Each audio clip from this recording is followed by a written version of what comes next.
विक्रम सम्वत 1961 साल वैशाख 1 गते। एकछिन अब त्यो दिन ठ्याक्कै के भयो त भिडियोमा अगाडि थाहा पाइहाल्नुहुन्छ। तर हामीले हरेक चोटि इतिहासका भिडियोहरू बनाएर यसरी मिति सुनाउँदा यो विक्रम सम्वत आइ नै रहन्छ। तर हामीले सधैँ प्रयोग गरिरहेको यो बीएस अथवा विक्रम सम्वत भनेको चाहिँ के हो त? विश्वभरि एडी चलिरहेको बेला हाम्रो देशमा चाहिँ बीएस चल्नुको कारण के हो त? अनि एडी भन्दा बीएस किन 57 वर्ष जेठो छ त? र यो विक्रम सम्वतको विक्रम चाहिँ को हो त? इतिहासका भिडियोजहरू एकदमै इन्ट्रेस्टिङ हुन्छन्। अझ विक्रम सम्वतको त झनै इन्ट्रेस्टिङ छ। आउनुहोस् विक्रमसँग सम्बन्धित सबै जिज्ञासाको उत्तर खोज्ने प्रयास गरौँ आजको इनडेप्थ स्टोरीमा।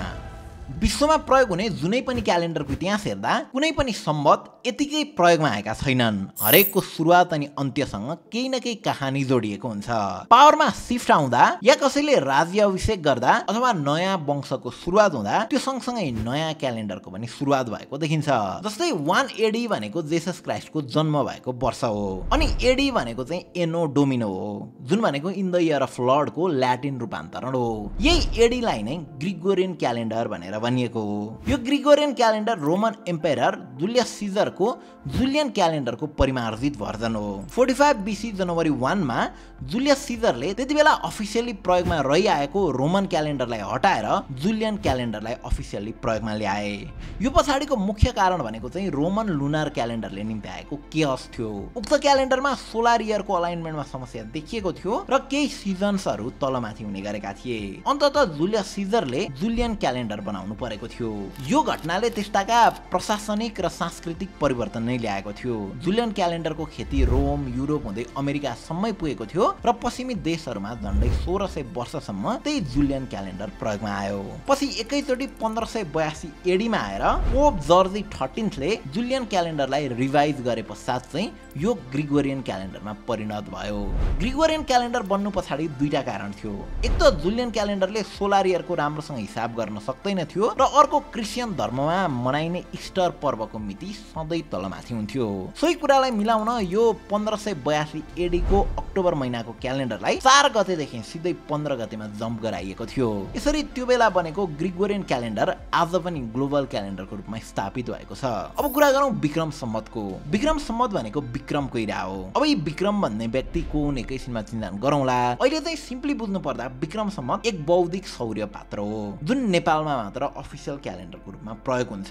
नेपाल बाहेक भारतमा पनि यसलाई तिथिको आधारमा चलाइने सांस्कृतिक क्यालेन्डरको रूपमा स्वीकारिएको त छ, तर नेपालमा चाहिँ यसकै आधारमा सरकारी क्यालेन्डर तयार पारिन्छ। स्कुल कलेजदेखि लिएर देशैभरिका अधिकांश अफिसहरूमा यही फलो हुन्छ। अब विक्रम सम्वत यानि कि बीएस एडी भन्दा पनि पुरानो हो। यसको सुरुवात ग्रिगोरियन क्यालेन्डर भन्दा 56 वर्ष 8 महिना 15 दिन अगाडि भएको थियो। त्यस्तै विक्रम सम्वत नेपालमै चलिरहेको नेपाल सम्वत भन्दा पनि 936 वर्ष 6 महिना जेठो छ।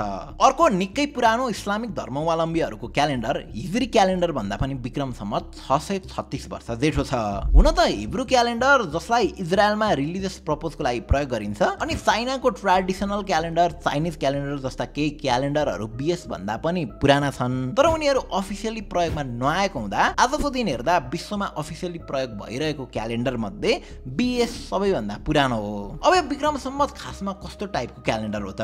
ग्लोबली युज हुने पश्चिमी ग्रिगोरियन क्यालेन्डर चाहिँ सोलर क्यालेन्डर हो। यसले सूर्य वरिपरिको पृथ्वीको अर्बिटलाई र क्रिस्चियन संस्कृतिलाई कन्सिडर गर्दछ। तर विक्रम सम्वत भने लुनार र सोलर इयर दुवैसँग सम्बन्धित छ। त्यही भएर यसलाई लुनी सोलर क्यालेन्डर भनेर पनि भनिन्छ। यसले मुनको साइकल र सोलर इयर दुवैलाई कन्सिडर गर्दछ, जसमा तिथि र गते दुवै हुन्छ। विक्रम सम्वत सूर्य र प्रकृतिको गतिमा आधारित छ र सूर्य सिद्धान्त भन्ने ज्योतिष विज्ञानसँग पनि सम्बन्ध राख्दछ। विक्रम सम्वतमा महिनाको हिसाब सोलर इयरले गर्दछ भने चाडपर्व लगायत अन्य सांस्कृतिक कुराहरू चाहिँ तिथि अनुसार मुनकै साइकलले निर्धारण गर्दछ। अब विक्रम सम्वत कहिले र कसरी सुरु भयो त्यसमा त हामी एकैछिनमा आउने नै छौँ, तर नेपालमा चाहिँ विक्रम सम्वतको आधिकारिक प्रयोग राणा प्रधानमन्त्री चन्द्र शमशेरले गराएका थिए र त्यो समय विक्रम सम्वत 1961 थियो। विक्रम सम्वतलाई आधिकारिक बनाउनु अगाडि नेपालमा रीतिरिवाजमा मात्र नभएर प्रशासनिकदेखि सबैतिर तिथिकै प्रयोग हुन्थ्यो। तिथि खासमा मुनको साइकलमा निर्भर हुन्छ, तर मुनको साइकललाई आधार मानेर कामहरू गर्दा तिथिहरू कहिलेकाहीँ अगाडि पछाडि पर्ने अनि कहिलेकाहीँ त एक दिनमा 2टा तिथि पर्ने पनि सम्भावना हुन्छ। यसले गर्दा दैनिक शासन सञ्चालन र प्रशासनिक काममा अप्ठ्यारो निम्तिएको महसुस गरेर चन्द्र शमशेरले ज्योतिष र विज्ञहरूलाई यसको सोलुसन खोज्न भन्छन्। अनि निकै लामो रिसर्च पछाडि यो सबैको समाधान बीएस अथवा विक्रम सम्वतले दिने निर्णय निस्कन्छ। यही कारण नेपालमा विक्रम सम्वत 1961 साल वैशाख 1 गतेबाट विक्रम सम्वतलाई अफिसियल क्यालेन्डर बनाइन्छ। अब यो त करिब 120-22 वर्ष अगाडिको कुरा भयो। त्योभन्दा अझै अगाडि नै चाहिँ विक्रम सम्वतको इतिहास खोज्दै जाने हो भने यो निकै धमिलो हुँदै गएको छ। अब यसको रिसर्च गर्ने माध्यम भनेकै पुराना अभिलेखहरू अथवा ढुङ्गा वा भित्तामा लेखिएका कुराहरूको अध्ययन गर्नु हो। जस्तै पृथ्वीनारायण शाहकै पालामा बसन्तपुर दरबारमा एउटा अभिलेख छ। राजा पृथ्वीनारायण शाहको वंश गृहेय काली र पशुपतिका 2 पाउका दुलाका प्रसादले स्थिर भइरहोस् भनेर विक्रम सम्वत 1825 लेखिएको रहेछ। योभन्दा अझै पुरानो अभिलेख चागु नारायणमा भेटिएको थियो। त्यसमा सम्वत 336 ज्येष्ठ मासा लेखिएको रहेछ। अब यसमा समस्या चाहिँ के छ भने यहाँ वर्ष र महिना त लेखिएको छ तर कुन सम्वत हो लेखिएको छैन। अब नेपालमा त्यति बेला नेपाल सम्वत, शाका सम्वत, विक्रम सम्वत सबै चलिरहेका थिए। सो यो जुनै पनि हुन सक्थ्यो। सो पुरानो अभिलेखहरू भेटिए पनि सम्वत लेख्ने बानी नभएको कारणले गर्दाखेरि यसले झनै कन्फ्युजनहरू उब्जाइरहेको हुन्छ। अब हुन त यो कन्फ्युजनको हल पनि निस्किएको छ र धेरै रिसर्च गरेर यो कुन सम्वत हो भन्ने पनि पत्ता लागेको छ, जुन हामी भिडियोमा अगाडि सुनाउने नै छौँ। तर सुरुमा विक्रम सम्वतको विक्रमको चाहिँ कुरा गरौँ है त। अब यसमा पनि धेरै कन्फ्युजनहरू छ किनकि हामी 2000 वर्षभन्दा पुरानो व्यक्ति र घटनाको कुरा गर्दैछौँ। यसमा भारतीय र नेपाली सोर्सेसहरूले फरक क्लेमहरू गरेका छन्। तर एउटा पक्का कुरा चाहिँ के छ भने विक्रम सम्वतको इतिहास राजा विक्रमादित्यसँग जोडिएको छ। मुख्यतः इन्डियाको धेरै जसो स्रोतले विक्रमादित्य इन्डियाको उज्जैनका राजा थिए र उनले त्यहाँको साकास डाइनेस्टीलाई पराजित गरेर विक्रम सम्वतको सुरुवात गरेका हुन् भनिन्छ।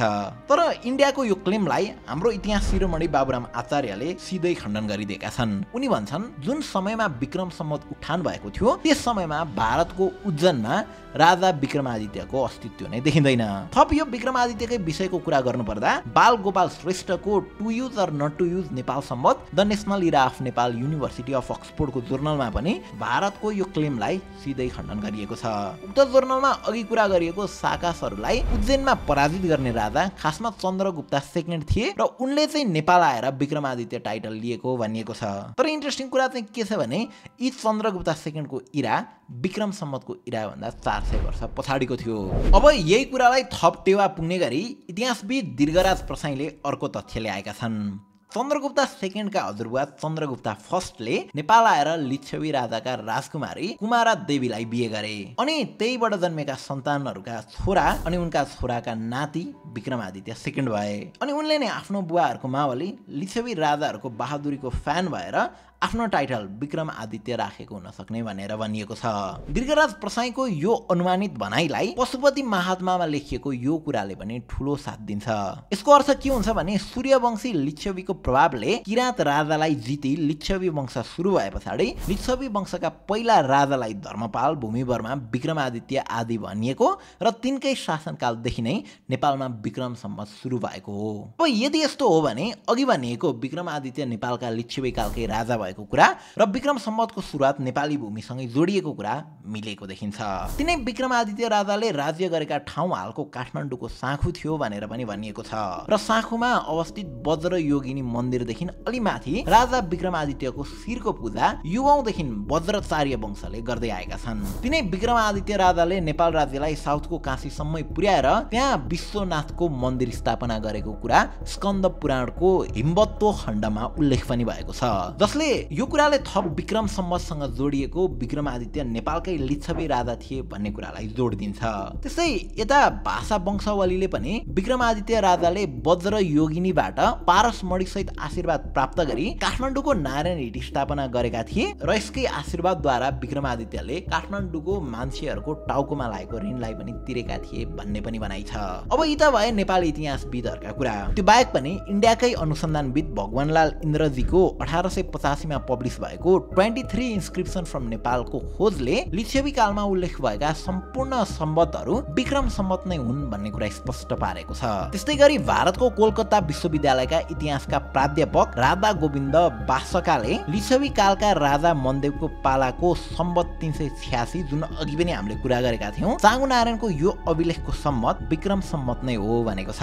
अब यसले थप लिच्छवी कालमा भएको विक्रम सम्वतको प्रयोग र अनआइडेन्टिफाइड अभिलेखलाई स्पष्ट पार्दै विक्रम सम्वतको नेपाली भूमिसँग जोडिएको आदिम सम्बन्ध पनि प्रष्ट पारेको छ। यो कुरालाई थप पुष्टि नेपालकै खोजकर्ता शङ्करमान राजवंशीले पनि गरेका छन्। उनले विक्रम सम्वतसँग जोडिएको नेपालको सबैभन्दा पुरानो अभिलेख त्यही चाँगु नारायणको विक्रम सम्वत 386 नै हो भन्ने कुरा पनि प्रष्ट पारेका छन्। यसरी विक्रम सम्वतको आदिमताको प्रमाणहरू खोज्ने काम भइरहेको छ, जसका निम्ति विभिन्न कालखण्डको अभिलेखहरू खोज्ने र अध्ययन गर्ने गरिँदैछ र अहिलेसम्म भेटिएको कुराहरू हामीले सबै सुनाइ नै हाल्यौं।